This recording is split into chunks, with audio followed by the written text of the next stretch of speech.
Good morning, friends. Someone has asked me, does God exist? Though, when a person asks this kind of questions, whether God exists or not, in the subconscious mind of that person, there may be impression that okay, he is asking a very important question, a very meaningful question. But the reality may be just otherwise. If anybody asks me whether God exists or not, and if I answer something to this, both the question as well as the answer, both are meaningless. The reason is, when the person has asked the question whether God exists or not, he may mean something with this word God. He is using this word God in his own perspective. And when I answer, I will use this word God in my perspective. I might have different meaning of this word God than the meaning the questioner is having. So unless and until firstly we both know the perspective in which this word has been used, when they use this word God, what exactly they mean by that, unless and until this is very much clear, then both the question and the answer both are meaningless. Anyway, then also I will try to answer this question. Whenever a person asks this question whether God exists or not, so generally by this word God, he may mean the Creator who has created this existence, the cosmos. Here, without any circumlocution, I'll just speak this thing very much straight. That while asking this question, if the person has a certain belief about God, that God is something like a superhuman being who has created this cosmos, then my answer is very straight that no, there is no such person, superhuman being. There is no such God. But supposingly, if by this word God we simply mean the Creator. See, we may deny, we may say that I don't believe in God. I don't subscribe to this belief about the existence of God. But one thing is clear. As far as this creation is concerned, this creation is very obvious to everybody. We can see this creation. We are the part of this creation. When creation is there, then there must be a process of creation. And then there may be certain driving forces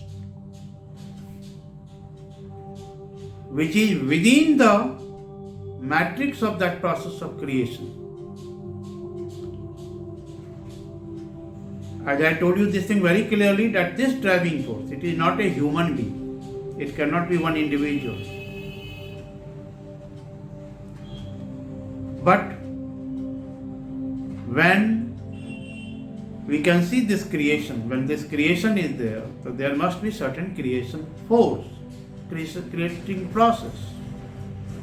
Now, if you want to name that creative process as God, you can name it. In Vedanta philosophy, they have a very important philosophy, important theory that is called theory of non-duality. Theory of non-duality means it says that creator and creation both are one and the same thing. Both are one and the same reality. And this makes sense. This really makes sense that creator and creation and the process of creation all are one and the same reality. So if we understand the process of this creation, then we can understand this thing very clearly, that what exactly God is. If you want to know deeply about this whole process of creation of this manifested existence, the whole cosmos, in my every courses, even in my sessions of alternative treatment, this is the first thing I teach to everybody, because the moment you know the whole process of the creation of this existence, if you know the ultimate reality of this existence, including that of our life, it will bring a paradigm shift in your consciousness, and your consciousness will be at totally different level. Your awareness would be at totally different level, and you will be free of so many assumptions, so many ignorant assumptions. And when you know the truth directly, on the anvil of logic, on the anvil of experimentation, verification, and the most important thing, realization. When you realize that ultimate truth, it will make you free from so many problems of mundane life. So, the answer to this question, whether God exists or not, if your meaning of that word God is a human being, an individual, then my answer is very clear and straight. There is no such God. That kind of God does not exist. But if by that word God you mean the reality behind creation, then that exists. Nobody can deny about the existence of this cosmos. Nobody can deny about the existence of our own life, the world that we see around ourselves. This is the creation. If this creation is there, then there must be some process of creation also. There must be some factors that functions within the matrix of this creation, that regulates, controls the whole process of creation. So if you want to name this process of creation as God, you can name it. Then you can say, okay, God exists. Now question is, why we call Buddha, Krishna, Shiva as God?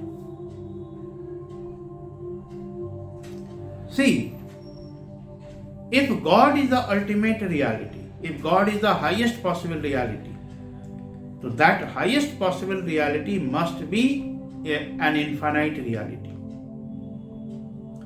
Basically, in every religion, God is explained with three statements. First statement is that God is that agency or that reality that gives birth to this cosmos, or from where the cosmos originates. Second statement with which God is explained is God is an infinite reality. God can never be a finite reality. And third statement that is given to explain the reality of God, that is God is an eternal reality. Means God always existed, it will always exist, it is unborn, it will never die. So that's why we say that God is an eternal reality. In fact, in every religion, except Buddhism and Jainism. Buddhism basically it is not a religion, it is a pure science of spirituality.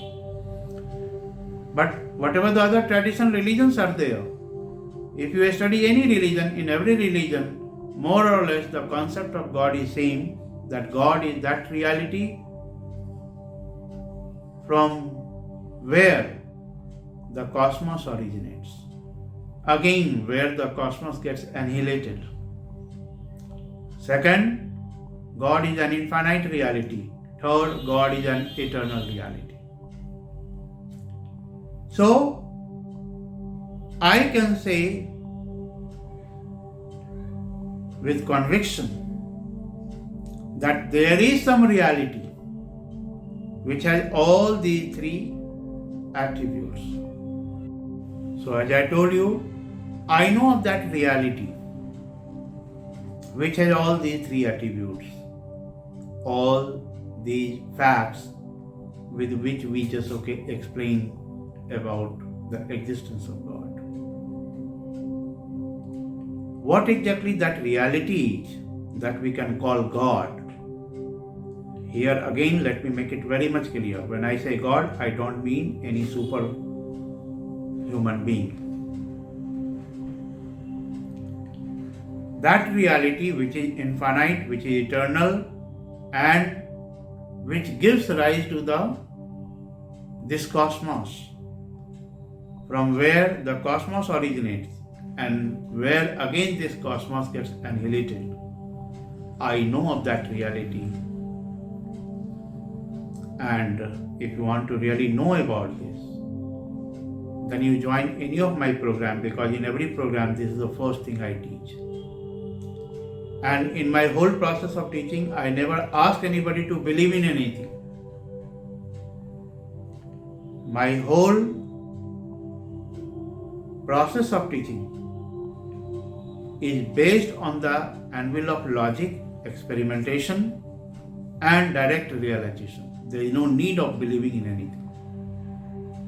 So if you really want to explore this reality about God, you are most welcome to join any of my program. Thank you.